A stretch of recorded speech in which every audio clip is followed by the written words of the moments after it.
in that White House, almost everybody in the Congress, because there's only a handful of people who are really our allies in this.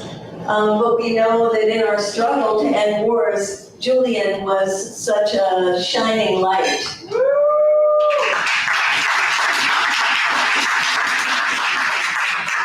So that's what we're here celebrating tonight, and we want to start out celebrating some of the activists here in DC, and we'll start out with our wonderful Ann Wilcox. Please give her a big applause.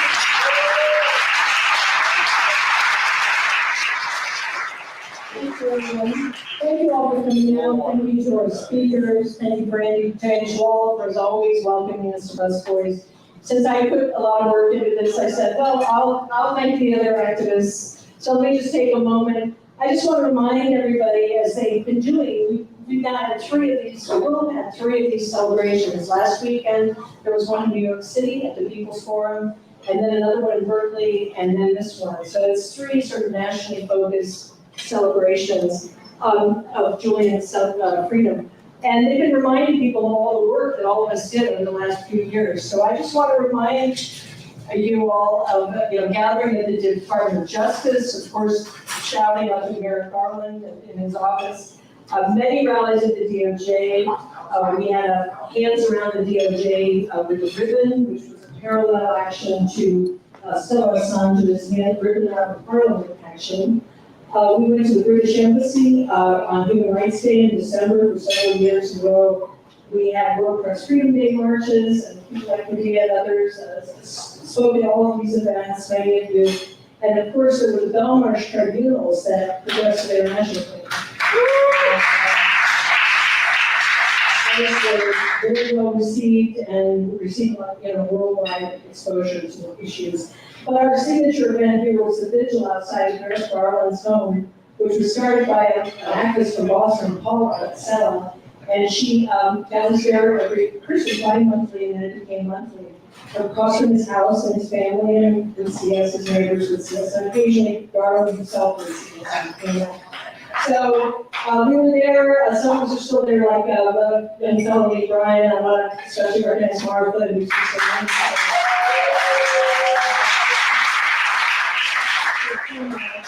And I don't want to take a lot of time, but I start naming names and I'll really get in trouble. So everyone, if you've ever been to the Garland Vigil, if you've ever been to the DOJ, just give yourselves a hand.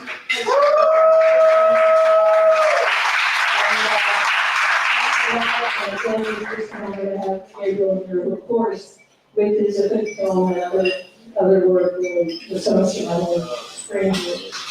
Thank you. And can we hear that for Anne, please?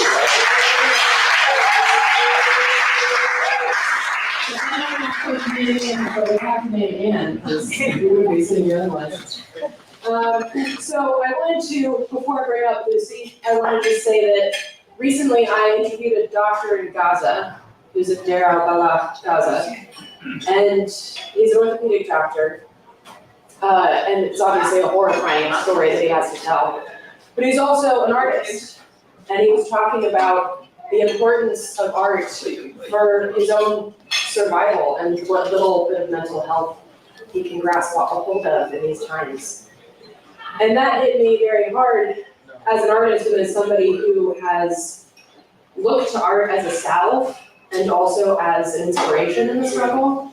And so I think everyone here has seen Lucy many times at events across the DMV and can speak to the power of art in the struggle as both a salve and an inspiration. So with that, I would like to invite Lucy and the Black Workers Central Chorus to come up and give us a little taste of it.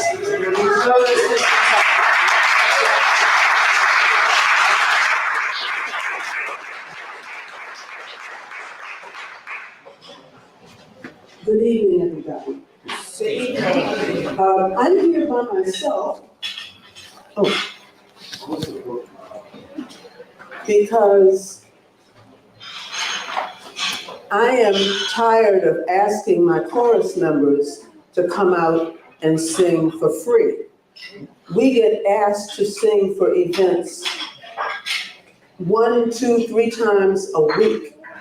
And so I asked someone from the committee to come and talk to us. So the ask comes from someone else that the chorus members can engage with. And unfortunately, that was not able to happen this time. But all of you who have organizations that want our chorus to sing, know that you need to come to our rehearsal and engage our members, especially if you have no money. I'd also like to encourage people to continue the fight for the many political prisoners who have been forgotten. We've remembered two, but we haven't remembered them very well. And that's Mumia Abu-Jamal and Leonard Peltier, who have been in prison, Leonard almost 50 years. We have people in Washington, DC who don't live 50 years. And then Mumia Abu-Jamal, about 42 years, which is still a long time for someone who was working for the community to be punished for doing good. Soon and very soon, we are gonna change the world. Well, now soon and very soon, we are gonna change the world. Well, now soon and very soon, we are gonna change the world. It's gonna last forever and ever. We're gonna change the world. I'm gonna ask everybody to at least move your lips. Soon and very soon, we are gonna change the world. Soon and very soon, we are gonna change the world.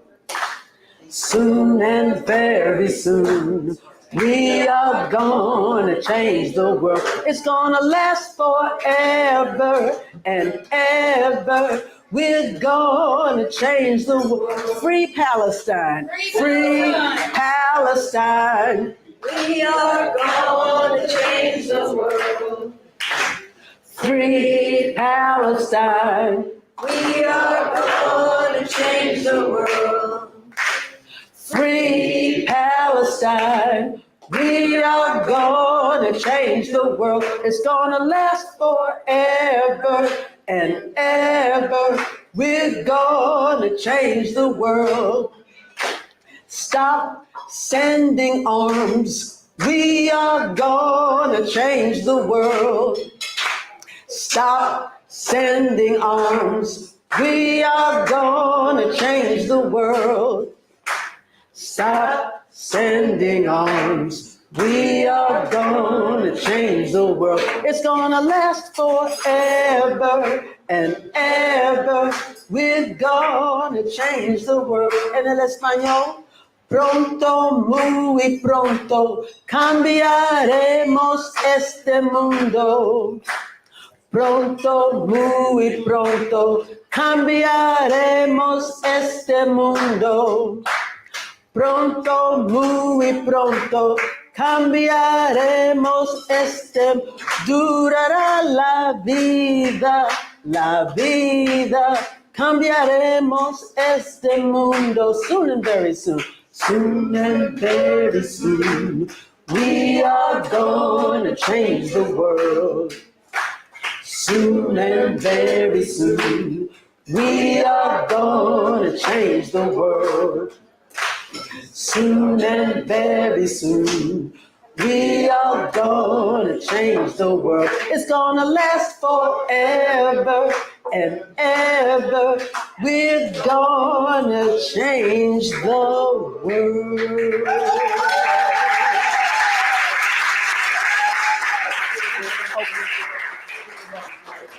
Thank you, Lucy. Soon and very soon, we're gonna change the world. I hope it's soon, soon, soon, because the world is blowing up right now. I'm telling you. And we have as our first speaker, a wonderful woman who has a terrific radio show on WPFW, On the Ground, Voices of Resistance. She is at all of these demonstrations. She is bringing the voices of people who soon and very soon are going to change the world, and that is Esther Iver. Please give her a big hand. Oh. Thank you. I just want to say power to the resistance. Can I mic? Yeah. Can you just pull out your collar? Can you pull out your collar so I can see this? There you go. Thank you. So, power to the resistance. Power to the resistance. Power to the resistance. Power to the resistance. All power to the resistance. All power to the resistance. So I wanted to start with that, and I don't have a lot to say. I have to actually go back to look after a loved one. And I wanted to start with that because when I thought about what I could offer today, I wanted to say that Julian Assange was a part of the resistance. That's right. And he was a part of the resistance through information, through technology. And as I thought about the murder of Hassan Nasrallah in Lebanon, and I thought about the way that the terrorist attack was covered in mainstream media in terms of the pagers exploding, killing people, largely civilians, children, people who are going to be blinded, just hurt for the rest of their life. I thought about how it was covered and how sick it was, And I think that a lot of the information that Julian Assange brought to us helped us to understand the world in a different way and helped us to understand just the venality of the empire, the hegemony, and even in the way that Nasrallah's murder will be covered, we can see the same thing. I wanted to say that also because in my own lifetime, I realized that I've been dealing with some people feel that African Americans dealing with a certain post-traumatic situation past the 60s because Martin Luther King was murdered, Malcolm X was murdered, Fred Hampton was murdered. And as I've been covering or been a part of this Free Palestine movement for the past year, well, before that, but since October 7th, and I've become acquainted with the term of martyrdom, martyrs, I realized that, these people in my lifetime, when I was born, around the time I was born, they were martyrs. They were martyrs for the resistance. And maybe if we, in my own community, had a sense of that in honoring their passing, their death in that way, it wouldn't be so traumatic because right now we just say they were assassinated, right? If we could honor and lift up what they gave to us, what they left for us, the legacy of struggle, it wouldn't be so traumatic. So I thought about how Julian Assange has he's leaving more than his work. His legacy is more than just his work. His legacy is also all of us who use the internet and who use technology to continue the work when we are cast out of corporate media, like many of us are, and we aren't able to use those big tools, we can use the tools that we have. So I didn't really have a lot prepared. I really couldn't prepare a lot, but I wanted to just offer that and just say power to the resistance. All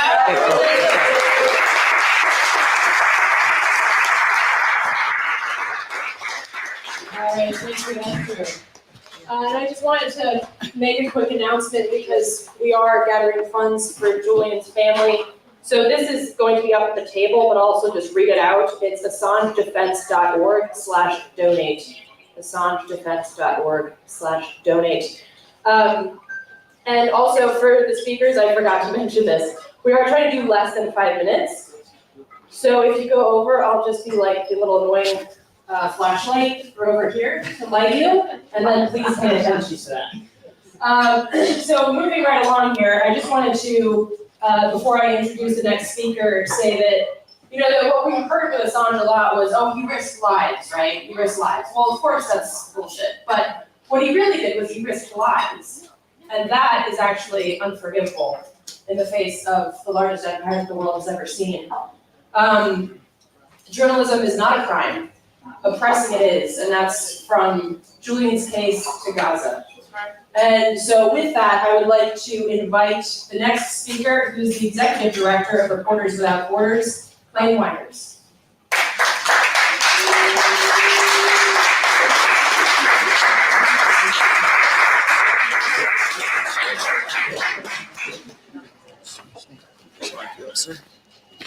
There you go. Thank you. Hi, everyone. Just a quick clarification. I am the Executive Director of RSF USA, which is the 501c3 here in the US, affiliated with Reporters Without Borders. For those who are unfamiliar with our organization, we call ourselves the world's largest NGO that's devoted to the safety, independence, and pluralism of journalism. And I think too often when we talk about press freedom, we forget about the independence and the pluralism of journalism, because those are intrinsically important qualities. So we would get asked a lot, why are we defending Julian Assange? Julian Assange isn't a journalist. So rather than argue that point and get bogged down in semantics, which was never helpful at all, I would just respond, it doesn't matter. It doesn't matter if you think Julian is a journalist or not, because what's at stake here is the principles of journalism, the principles of independence, and the principles of pluralism that I was talking about. Look at what the Department of Justice was charging him with and how they framed the charges against him. They accused him of communicating with a source to help them extract information to publish. What do journalists do? That's what they do. That's how they investigate. And so at the end of the day, it does not matter what you think of Julian or what his profession was, because what's at stake is a principle. And I think that principle that's at stake is what brought all the people in this room to this cause. It wasn't just about Julian, the man who was unjustly imprisoned for so long and whose life was literally at risk, but it was about the principle for all the rest of us, because press freedom is not about the rights of journalists to do journalism necessarily. It's about the rights of every citizen to have access to the information they provide. And we forget that too often. And so why is that important still to remember today? It's that while Julian is free today, thank God, the principle that was at stake then is still very much at stake today. The Department of Justice has unfortunately opened the door to the prosecution of literally any journalist or media outlet that publishes government secrets. So think about your preferred news source, your most trusted news source, whether it's the New York Times, Fox News, The Intercept, CNN. All of them could open themselves up to prosecution and jail time just for publishing something about government secrets, which has been the hallmark of investigative journalism for decades. So while I am so glad we have this moment to celebrate one of our too few successes as activists and as advocates, I also want everyone to remember that the fight is not over. We still need to reform the Espionage Act, and you're gonna hear from someone who's much smarter than me about this a little later, in Chip Gibbons, so I won't get too into the details. But right now, until we reform the Espionage Act, we'll see a replay of this exact scenario again. And this isn't a hypothetical exercise. We have a presidential candidate who's out there going around saying, we need to prosecute journalists and media outlets that are mean to me. So, you know, we could see this play out again very soon. So, I don't want to leave it on all doom and gloom, because we do have a good reason to celebrate today. Julian is free. And that is a testament to the organizing power that's gathered here in this room and that's been gathered in rooms all over the world. Some of the very best activists and organizers in the country are here right now. And Julian is free in no small part due to the relentless, tireless, and very principled stands that have been taken by these folks. So I think everyone in this room deserves a round of applause right now for the commitment to these principles. Thank you so much. Oh, wait, the mic.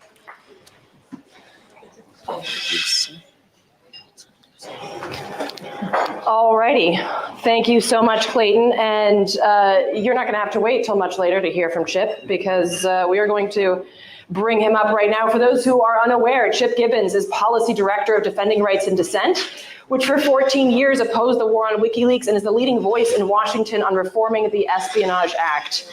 Chip also covered the Assange extradition for Jacobin, traveling to London several times to do so. Chip and Defending Rights and Dissent are currently suing the FBI. That sounds like fun. You know, like in your free time, to compel the public disclosure of all of its file on Assange and WikiLeaks. Wow. Everyone welcome Chip. He's gonna put that mic on you. I will say this is the sixth FOIL.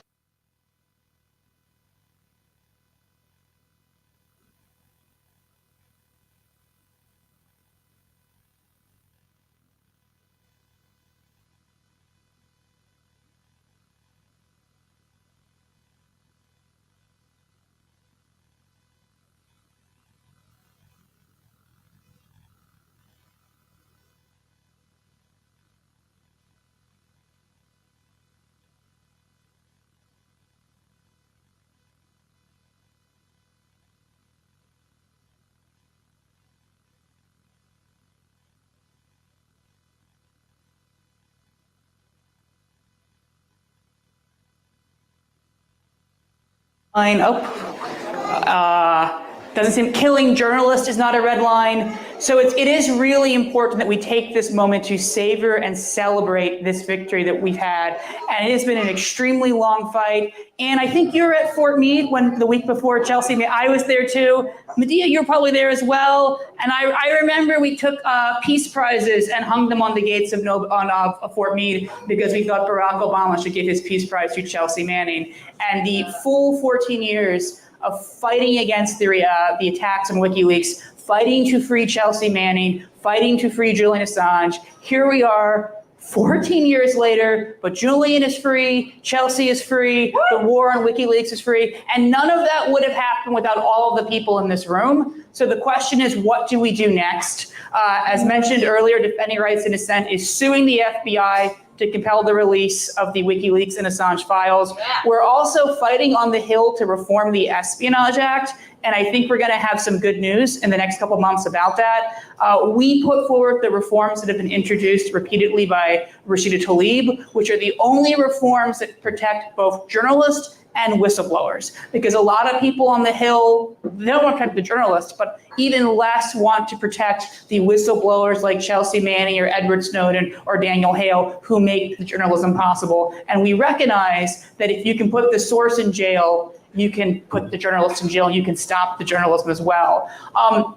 We also have been working with the Courage Foundation, which is the parent organization of Assange Defense, to call for a complete and total arms embargo on Israel because of their wanton assassinations of Palestinian journalists. A lot of Palestinian journalists have been killed, and this is in part because Israel is engaged in a genocidal bombardment that does not distinguish between civilians and others, that is intended to massacre and murder as many people as possible. But even in that bombardment, we see evidence that the killing of the journalists is intentional. They are being intentionally targeted for assassination because Israel believes what the US government believes, which is that truth is the enemy. And that if people see the truth about these horrible wars being waged, and I remember when the Collateral Murder video came out, I had been working with Iraq War veterans to try to tell the public the truth about the violence of the occupation of Iraq. These governments want to shut down the truth because they know they cannot continue on their brutal aggression, their brutal wars, their brutal occupations, if it is the case. So Defending Rights and Dissent is fighting to stop the murder of Palestinian journalists, to reform the Espionage Act, and to make sure that no longer will truth tellers, whether they be journalists or whistleblowers, are imprisoned, surveilled, or otherwise persecuted by this government for alerting us to its crimes. Thank you very much. Someone take this thing? What do I do with this? Anybody want the microphone? Just sit down with it. So Chip brought up the issue of stopping weapons to Israel. And I just want to say that finally Bernie Sanders introduced this joint resolution of disapproval, and that it has been co-sponsored by Peter Welch, Jeff Berkeley, and we just found out also by the senator from Hawaii, Schatz, known as Schatz. But the important thing of him is he's not particularly progressive, but it shows the power of the grassroots, that people in Hawaii have been really good at pushing and sitting in and writing and calling. And so that kind of activism does have an impact. And now we have this recess time between now and mid-November when Congress comes back to really be pushing them to join with Bernie Sanders to cut off these weapons to Israel. So, Eleanor talked about the importance of art.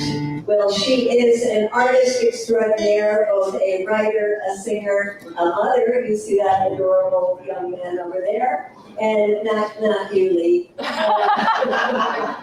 And we're going to hear from Eleanor now. Please give her a hand.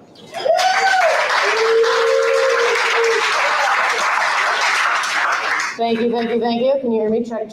Is this live? Hello. I mean, I sing pretty loud, so it should be fine, but.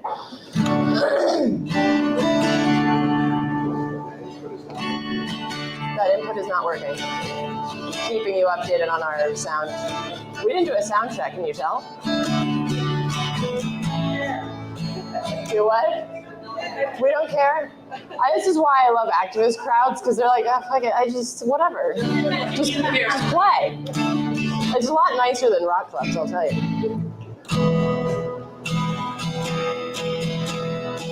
Getting something, no? Or is that just... Can you hear the guitar? Okay, fine, let's just go.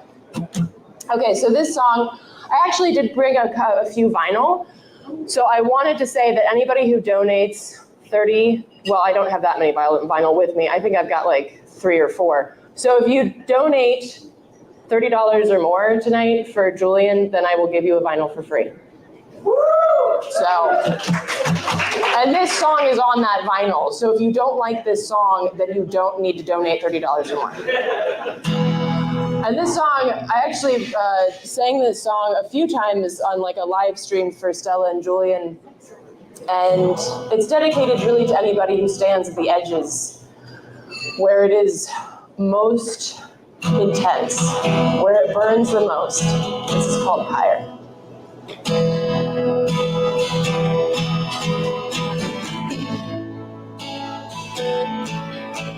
I stand, a pile of bricks in my feet. Building a road, I was searching for something to see. But who's got the time to slip this song around my mind? Well, 'cause the hours, the days, and the days we've come to this place. While the world's on fire, I'm gonna stand where it burns. We built this pyre, I'm gonna stand where it burns. What did it take to stand right here where it burns?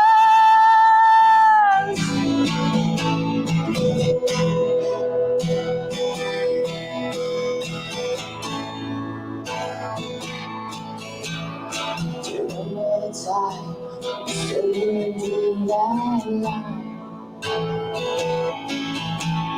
Well, now it's past, but fast forward behind. My heart is a fire, I can feel this burning my mind. 'Cause what do you live for if you're dying to kill for a dime? When the world's on fire, I'm gonna stand where it burns. We built this pyre, I'm gonna stand where it burns. What did it take to stand right here where it burns? As long as it takes.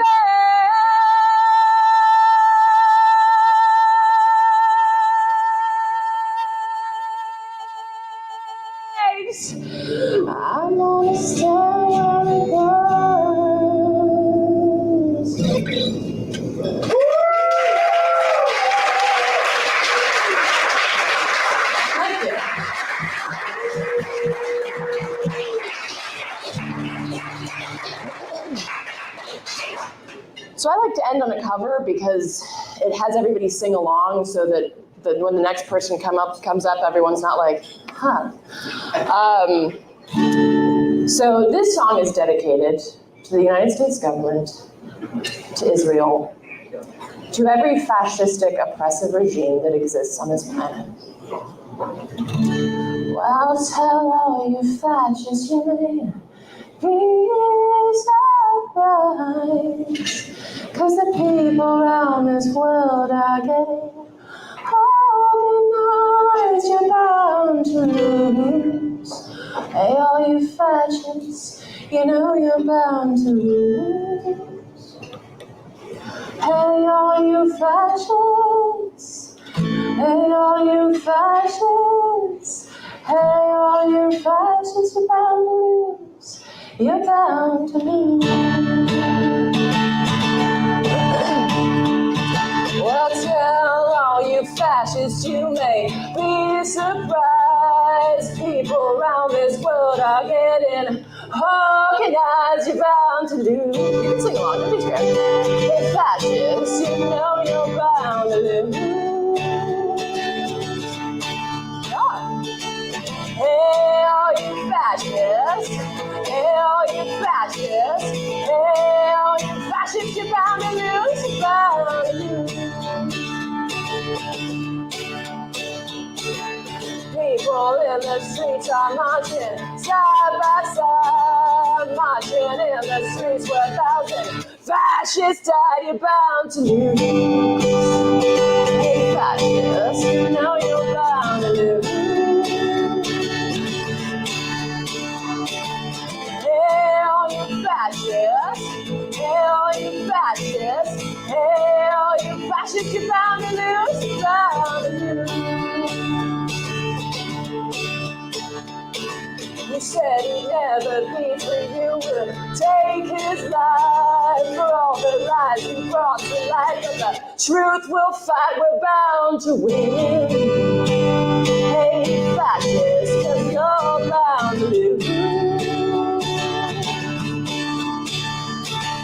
Hey, all you fascists. Hey, all you fascists. Hey, all you fascists, you're bound to lose. You're bound to lose. Okay, so the whole reason I played a cover is so that you all sing along. It's really easy. It's just hey, you fascists, you know it. Hey, all you fascists. Yes, all you fascists. Hey, all you fascists, you're bound to lose. You're bound to lose. Come on, I can hear you. I literally can't. Hey, all you fascists, thank you. Hey, all you fascists. Hey, all you fascists, you're bound to lose. You're bound to lose. That was my talk, I'm sorry. One more time. Hey, all you fascists. Hey, all you fascists. Hey, all you fascists, you're bound to lose. You're bound to lose.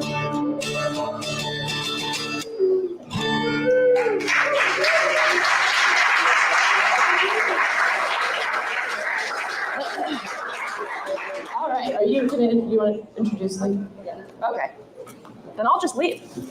Well, we're gonna bring all three of them up, you introduce them. Oh. Okay. Okay, we're gonna bring up the three next speakers, if we can bring up Lee and John and Gabe. And we're gonna have you sit up here. Oh, but you need to sit up here for. No, I was gonna do some comments. Oh, okay. All right, this is plan. We're gonna change this now, and you will introduce this wonderful young man here. Okay. All right. Well, then, slight change of plans. The next speaker is the former host of Redacted Today, and you might know him from such shows as Dangerous Ideas now and Common Censored, which I'm also on. And he's also a brilliant father and partner, Lee Camp. I'm going to give that to you.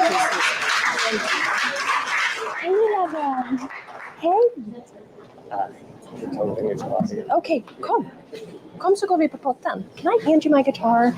That's a little awkward, I'm sorry, but we got a potty situation. Come, we go potten. Oh, Eleanor, you got the mic? What? Is this it? Microphone? Oh, Found it. Okay. sorry. Are we good?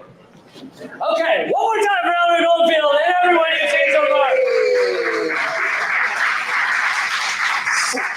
far. Sorry, I'll do just a few minutes of comedy and then we can do whatever was we were gonna do because I didn't realize. But anyway, I'm excited to be here. I know it's tough to shift your brain to comedy. Just pretend your dog stepped on your remote for a second and you'll turn back to the activism in a second. But as you see, we now have a almost 3-year-old, and it's a beautiful age. For those of you who had kids, it's a beautiful age because their eyes are wide and they're experiencing the world and everything they just want to see and learn about. And I feel like it's my job as a parent to just hide from them all of reality. Just make sure they have no idea what the fuck's going on out there. Because I I need to keep it away from him, like the sharp knives and my stash of crystal meth and my Nazi memorabilia, right? I just need to hide it. What? I'm Jewish. We all have a little Nazi memorabilia that we wipe our ass on when we're feeling down, okay?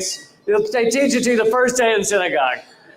So like I said, we'll get back to how this is a celebration for Julian Assange, which is so incredible as well in just a second. But I wanted to just talk for a few minutes about something a little more whimsical, a little lighter, okay? Israel-Palestine. Now, I think I have the answer. And when I say it, it's one of those things where you're going to go, oh, duh, why didn't I think of that?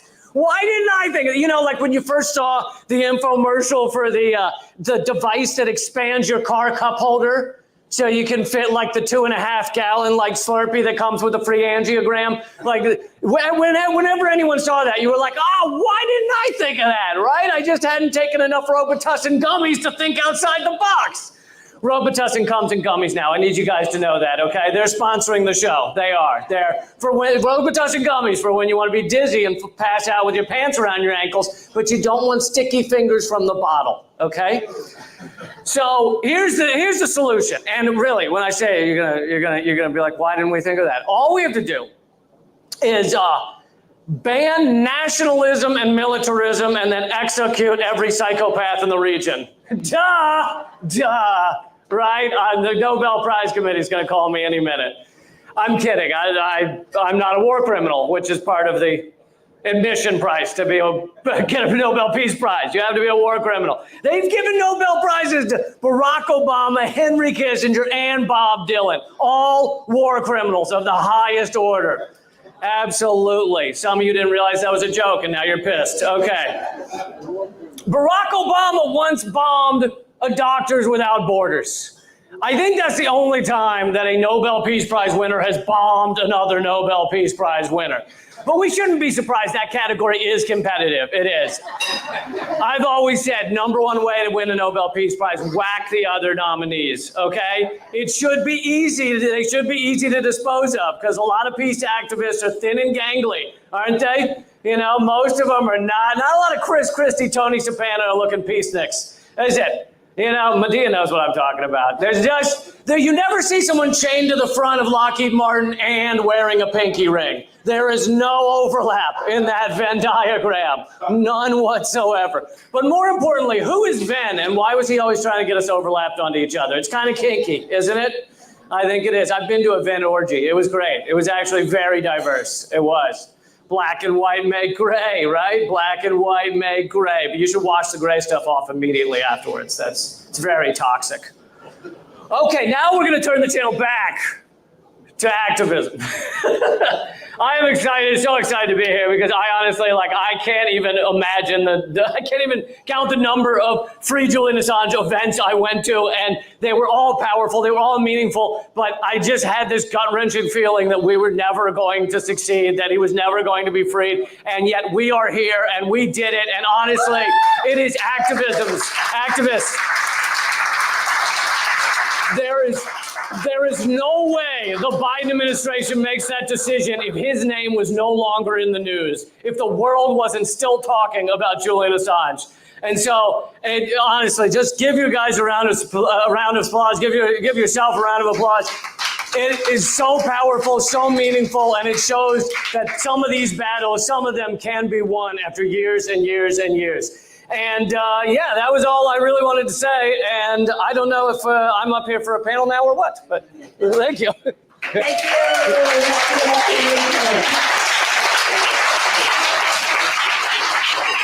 We miss your show, but we can see you. You want to tell people how they can see you online?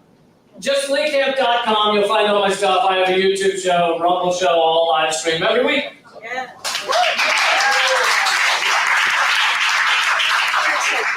So now we're going to hear from another champion of free speech. He is also a writer with some wonderful books. He is a radio show host, was a TV show host, and used to be, and most important to many of us, a CIA whistleblower. Let's give it up for John Kiriakou. Thank you. Thank you, sir. Thank you, Medea. Thanks, everybody. So honored to be in this room with all these wonderful people. And I'm going to keep it very short, and I apologize if I'm the downer of the night. You know, when my daughter was 5 years old, she had a bad day at school one day. I'll never forget it, because it made me laugh. But I asked her, how was your day? She said, it was bad. I said, why? What happened? And she goes, wah, wah, wah. I said, where'd you learn that? She said, that's the kind of day I had.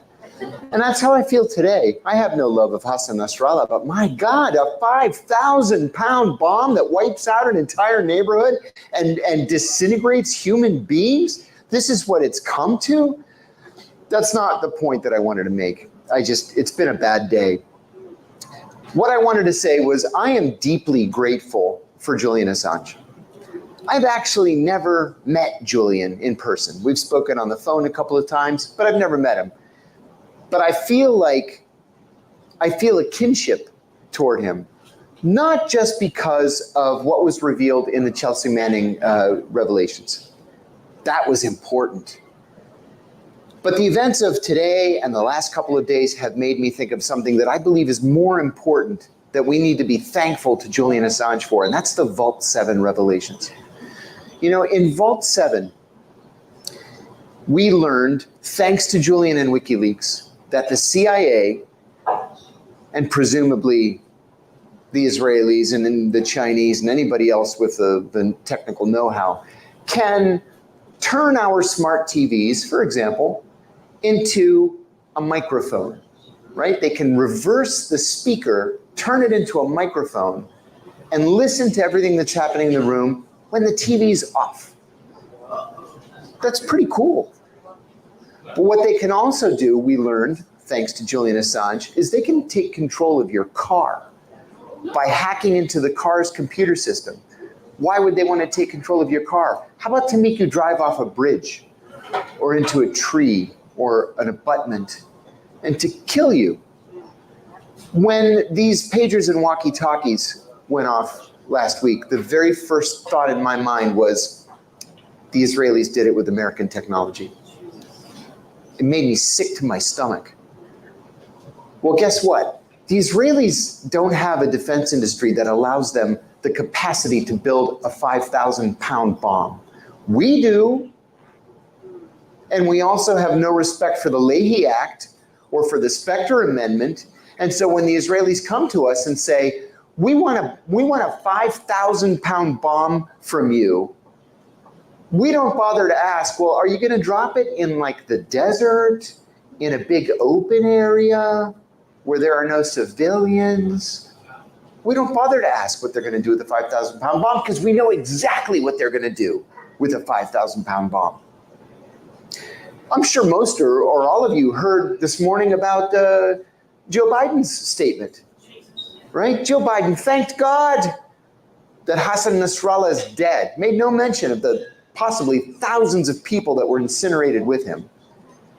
But thank God that Hassan Nasrallah is dead. Well, newsflash, I followed these issues for the last 40 years.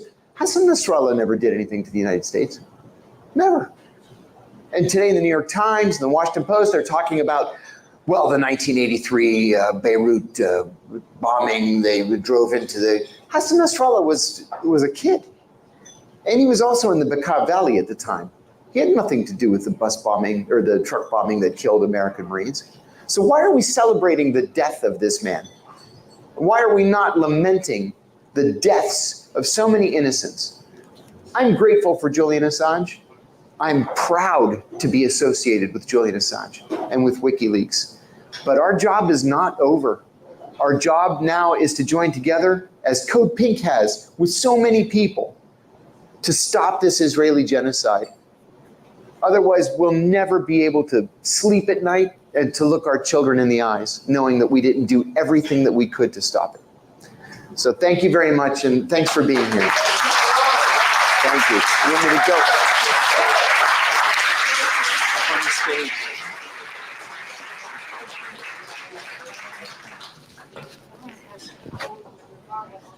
So next we're going to hear from somebody extremely important, and that is Julian's brother. And I want to say something about Gabriel Shipton before he comes up, because he has been going around the world for years now, organizing, educating, trying to free his brother.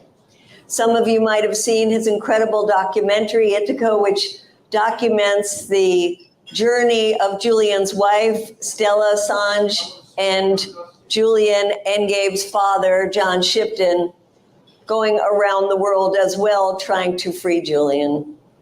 And one thing that amazes me about Gabe is he knows the US Congress probably better than anybody in this room. He can tell you which members of Congress care about the First Amendment and which ones don't. He can tell you, he can actually get meetings with members of Congress, which most of us in this room can't do. And he also recognizing that while he was doing all this work to free Julian, he couldn't just stick with one party, the Democratic Party. He had to really find champions in the Republican Party as well. So he's done a remarkable effort to build up a group in Congress that worked to get Julian free. And he's not finished. In fact, when he came here, I said, well, your job is done. Why are you here again? And he's been walking the halls of Congress again these last few days. And he said the job isn't done. He wants to get a pardon for Julian. So let's get up and give an incredible warm welcome to Julian's brother, Gabriel Shipton. Woo! Yeah, okay.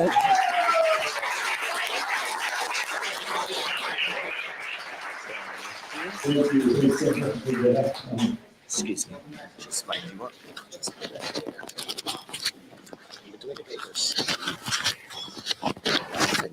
Wow, what an incredible journey we've all been on. I feel like so many familiar faces in this room, old friends, people I've learned a lot from actually. Medea, I think, credit to you. I actually saw Medea running around in Congress and I was like, shit, I can do that. And that's what sort of started that part of the journey. But credit to Anne and DC Action for Assange as well for just the tenacity and persistence over the years. It's been such a long fight, and I'm so glad that we won and that Julian was able, to be free and now be home with his family. And I'm always overwhelmed by the support that we've found here. Andy, thank you for hosting us time and time again here at Busboys. I remember.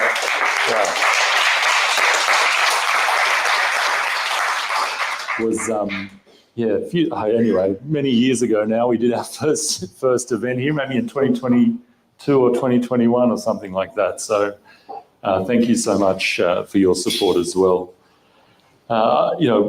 Julian, I think, what an amazing person, what a brain that he has that was able to come up with WikiLeaks. And I know, at the time WikiLeaks came around, it started off in 2006 and got going very slowly, but eventually it woke woke a lot of people up and woke a lot of people up to what was actually going on.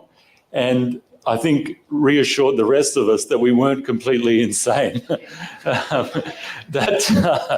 That seeing these original source documents, we were able to really see through, the propaganda that was being fed to everybody over the years and has radicalized a lot of people. People have been speaking about, the things we've seen on television in Beirut this morning, and yeah, I've had a heavy heart today as well. I lived in Beirut for a year in 2019, so I have lots of friends there, and it's very, very distressing to see the rubble and ruins there today. But I think, a story I thought of the other day when we were talking to some activists about, often it seems futile going to these things or going on marches or going to meets and things. But I remember this story that back in 1970 when my dad and Julian's mum went to an anti-war rally, an anti-Vietnam War rally, and that's where they met. And it was through their desire, for peace or whatever, that they ended up getting together. And Christine, Julian's mum, gave birth to Julian, and it's changed history and changed the world, arguably. So we don't often see the results of these rallies and these things in the very instant that we're there, but they do have an effect. And so, yeah, keep going to them, keep fighting, because you never guess or know what will happen at one of these rallies. But Julian's doing really well. He's recovering. He's been with his two little boys, which they're so sweet, and with kids they just demand your attention, and so it's been a real focus of his. He did like a stint. Stella, his wife, went to speak at an event, so he's done solo parenting for the first time. So it's a bit of a change of pace for him now. But he'll be speaking publicly tomorrow, Monday, October 1st, at the Council of Europe, where a body there who has done an investigation into the violation of his human rights is presenting their findings. So I'm sure there are a few people here in Washington saying, "Why the fuck did we let him out?" So yeah, we're all looking forward to hearing from him then. And thanks again so much to everyone. And thank you.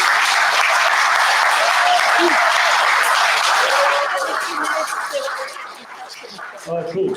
Yeah, so I guess we'll do some questions. If anybody has any questions, John and I can field them. But yeah, go ahead. You have to speak up, yeah. I don't want to be off topic. I think you might want to take the microphone and let Gabriel use the other microphone. Thank you. I don't want to distract from the main purpose we're here, which is to celebrate a real, huge victory. But something was said in the initial presentations that I think, considering that West Asia, the Middle East, and conflict are definitely involved, and I think that this needs to be looked at. And it was the comment that the United States is being pulled by the coattails of Netanyahu. And I think that there's just ample analysis which would indicate that, in fact, the U.S. corporate class and the imperialists are, in fact, driving the whole thing and using Israel pretty much as a hired gun. Envelopes. And I just think that really needs to be front and center, because as long as we think that it's AIPAC driving this and some group of rich people, we're not going to realize that we have got to stop it here. What enables the whole thing is our tax dollars. I would agree with that. I would agree with that. I think it's not an accident that there are more millionaires now in the Washington, D.C. area post 9/11 than anywhere else in the country, including Silicon Valley. It's because as soon as 9/11 happened, a lot of people in this town saw an opportunity to get rich. And we should not delude ourselves into thinking that everything's going to be milk and honey if Benjamin Netanyahu is not the prime minister of Israel anymore. Nothing's going to change. So you're right, and that fight needs to start right here in Washington. More comments? I just had a question on the president of the Julian Assange case. Given that the American government was able to take action for an extended period of time against him, do you think that in the present day it would discourage the present whistleblowers from coming out if they want to reveal the atrocities of the government in other places, like for example in the Middle East? Do you think it sets a dangerous precedent going forward? Or do you think that the end of the case will inspire more people to take up this course? Good question. Yeah, I think it's an incredibly dangerous precedent. The Espionage Act now, there's a pathway now to use the Espionage Act and secure a fight, because Julian was convicted, he pled guilty, and he was sentenced. So he was sentenced to time served, so a 5-year prison sentence. So for publishing truthful information in the public interest, you can look forward to a 5-year jail term. And that's the message that's been sent to the press and publishers around the world, not just here in the United States, but anywhere in the world. This can be used to reach in and grab people. So that's why, part of the reason why we're pushing for a pardon so hard, because any future administration could send a message to the DOJ that if you do this, it's going to be a bit of a waste of time, because we'll end up, putting through a pardon for the publisher or for the journalist that you convict of this. Yeah. Other comments, questions?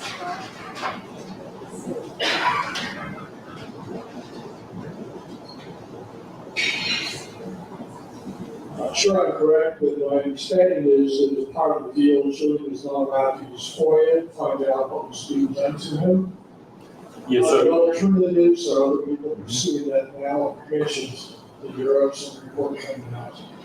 But I wonder how much closed door that is. Yeah, so I guess these bodies overseas can use their powers. So can Congress. Congress can use its powers to subpoena and pull in people from the DOJ. I've been speaking to people in the Judiciary Committee about that and about a potential what can be done there, because I think it's key that Congress asks for some oversight about what the rationale is behind charging publishers with espionage.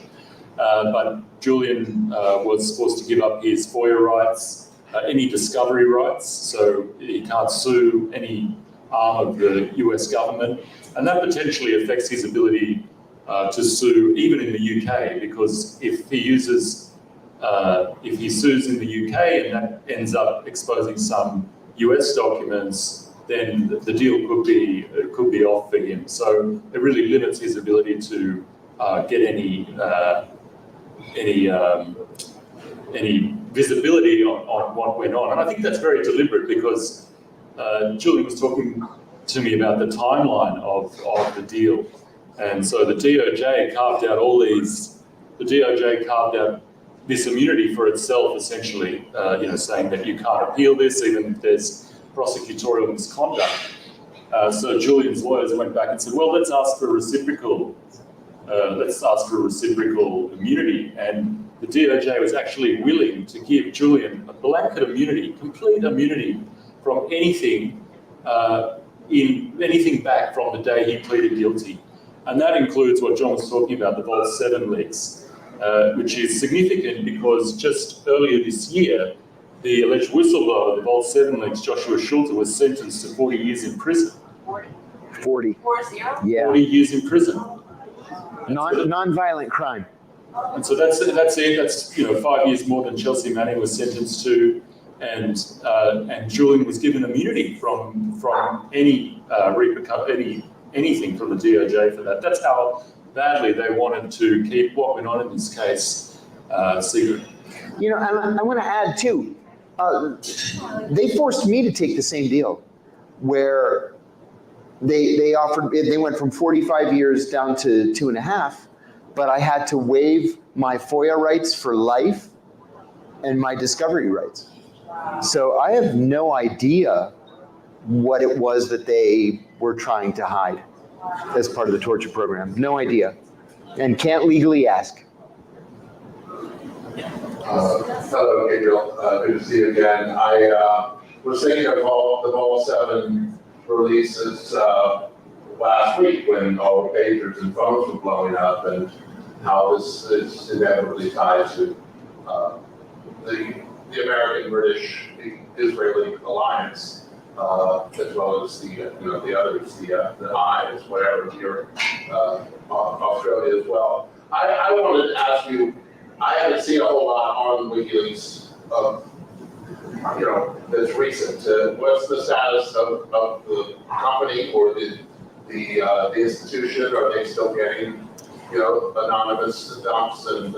Yeah, I don't know. I can see the Ukrainian files. Yeah, well, I guess I think WikiLeaks, the archive is all up there. There were some parts of the deal where Julian had to delete some things related to the Chelsea Manning releases that they had not published. So all the redacted documents that they held back to protect sources, that they had to delete all those.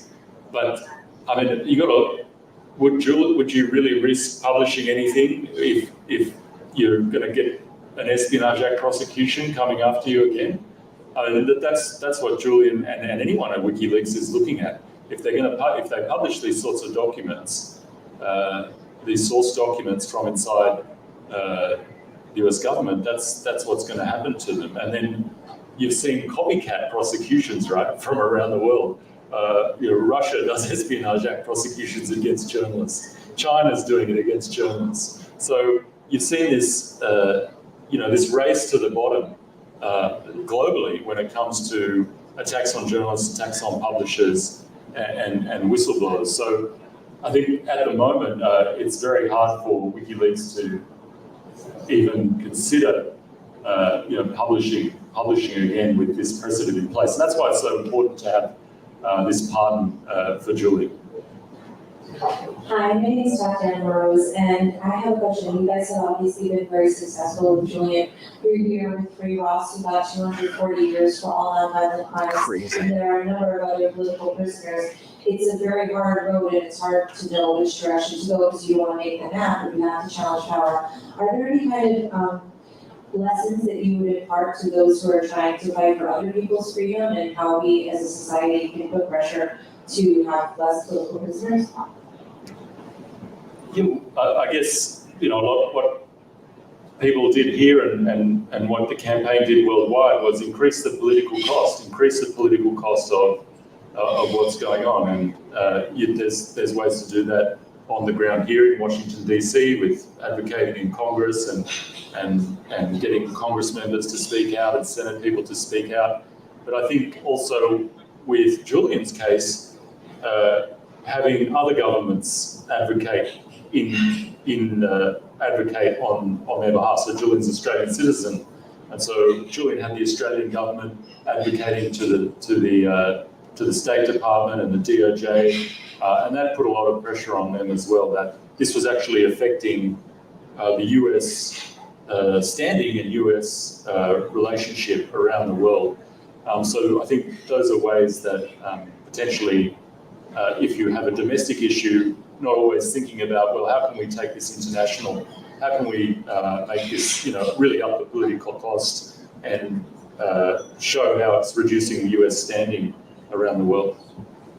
I would agree 100%, and also add that as much as we like to trick ourselves into believing that we have this independent judiciary, we don't have an independent judiciary. A lot of this is so political that in addition to the grassroots actions, you have to try as hard as possible to get to the principles, to put pressure on the White House, for example, or on the Justice Department leadership, so that they get so sick and tired of dealing with you, you know, month after month and year after year, that finally they're willing to negotiate something. The odds are tough. There's no question about it.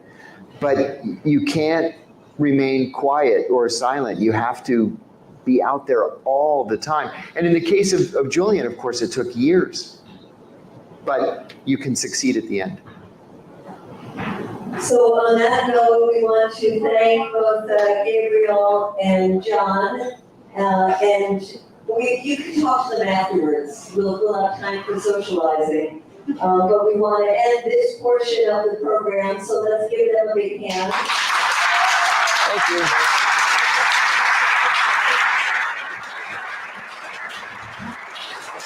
We want to thank another person who worked for Julian's freedom, and that is Van Cohen of Ben & Jerry's.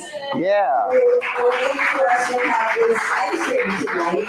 Van Cohen got arrested in front of the Department of Justice calling for Julian's release. So there are good businessmen in addition to Andy Shalal here. And we just want to thank all of you for coming out tonight, everybody who spoke. And let's keep moving ahead in these very, very difficult times, holding in our hearts that there are victories that we have to celebrate along the way. And today is one that we celebrate. So thank you so much for coming.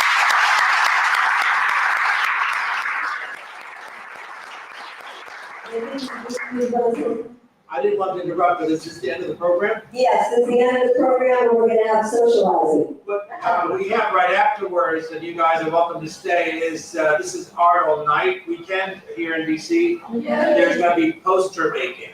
So if you're in the mood of making posters, especially at this time, you can stick around. They'll have some people here helping you to do that. So thank you. Wonderful. Our speakers will be here, and hopefully we're going to talk to you, and we can have ice cream together. So thank you, everybody, and especially to Ann Wilcox. Thank you.